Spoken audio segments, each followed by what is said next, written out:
বন্ধুরা, যে এসআইআর হচ্ছে সেই এসআইআর এর যে বাড়ি বাড়ি বিএলওরা ফর্ম দিয়ে যাচ্ছে, সেই ফর্ম ফিল আপ আমি এখন করছি। আপনারা একটু দেখে নিন যে সঠিক নিয়মটা কিভাবে ফর্ম ফিল আপ করতে হবে।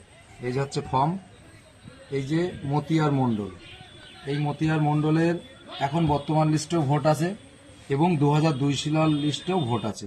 সেই ক্ষেত্রে মতিয়ার মণ্ডলের ডেট অফ বার্থ হবে প্রথমে, মানে জন্ম তারিখ, তারপরে আধার নাম্বার থাকলে দিতে হবে, অবশ্যই দেওয়া ভালো। মোবাইল নম্বরটা বাধ্যতামূলক দেওয়া উচিত। এবং এই ব্যক্তির মতিয়ার মণ্ডলের বাবার নাম, সেই বাবার নাম যদি বাবা মৃত থাকে লেট বাবার নাম দিয়ে দাও। যদি এপিক নম্বর থাকে তাহলে দিতে হবে, বাধ্যতামূলক না, তবে এপিক নম্বর থাকলে অবশ্যই দেওয়া উচিত, যেহেতু মারা গিয়েছে এপিক নম্বর তার নেই। মায়ের নামটা দিতে হবে অবশ্যই, মায়ের এপিক নম্বর যদি থাকে দিতে হবে, যদি মারা যায় দেওয়ার দরকার নেই। এবং এই মতিয়ার মণ্ডলের স্ত্রী, এখানে স্বামী স্ত্রী, স্ত্রীর নামটা দেওয়া হয়েছে, স্ত্রীর এপিক নম্বর দেওয়া আছে। এইবার এই মতিয়ার মণ্ডলের 2002 সালের লিস্ট আছে, সেই ক্ষেত্রে নিচে বাঁদিকের এই যে এই কলমটা মতিয়ার মণ্ডল লিখলাম, এপিক নম্বরও দেওয়া হলো, তার বাবার নাম আতিয়ার মণ্ডল। এই যে সম্পর্কটা, এইটা নিয়ে বিভিন্ন মানুষ বিভিন্ন রকম ভাবে বুঝছে। আমি যেটা বোঝার চেষ্টা করেছি, এই যে অ্যাপ্লিকেন্ট মতিয়ার মণ্ডল অ্যাপ্লিকেন্ট, এই মতিয়ার মণ্ডল ফর্ম ফিল আপ করছে, অনেকে এখানটায় লিখছে পিতা কিংবা ফাদার্স, কিন্তু আমি যতটুকু জানকারি নিয়ে বুঝেছি এখানে এই ব্যক্তি আর এই ব্যক্তি একই ব্যক্তি, তার মানে এখানটায় হবে নিজে, বাংলায় লিখলে নিজে, ইংরেজিতে লিখলে সেলফ, মানে আমার ফর্মটা আমারই ডকুমেন্টস, এটা আরে মানে নিজ। আরে এটা তো শুধু 2002 সালের ক্ষেত্রে, তাই তো? এই যে সেলফ এটা হবে। এবার 2000 এই জায়গাটায় ধরো মতিয়ার মণ্ডল, এটা এই কলমটা আমার বাদ দিয়ে দিচ্ছি, ঠিক আছে? মতিয়ার মণ্ডল, মতিয়ার মণ্ডলের 2025 সালের লিস্টে নাম আছে, 2002 সালের লিস্টে নাম তার বাবার আছে।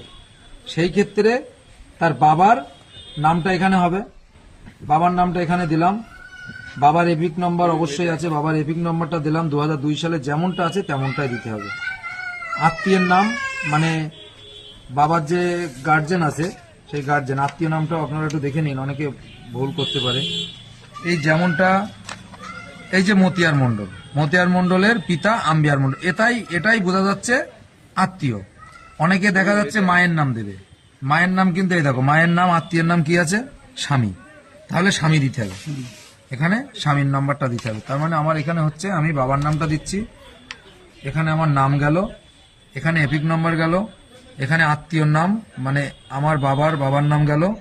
এই যে এই জায়গার সম্পর্কটাও একটু মানে সঠিকভাবে দিতে হবে। এই জায়গার সম্পর্কটা কি বলছে?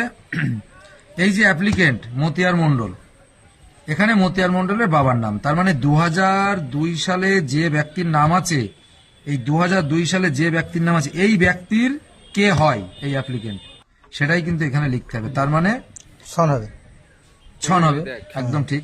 তার মানে এখানে ছন হবে। অনেকে জিজ্ঞাসা করতে পারে যে আমার বাবা মৃত, আমার মাও মৃত, সেই ক্ষেত্রে আমি এখানে দাদুর নাম লিখবো, দাদুর নাম, দাদুর বাবার নাম, দাদুর নাম, দাদুর এপিক, দাদুর বাবার নাম লিখলাম, তারপরে সম্পর্ক তাহলে কি হবে?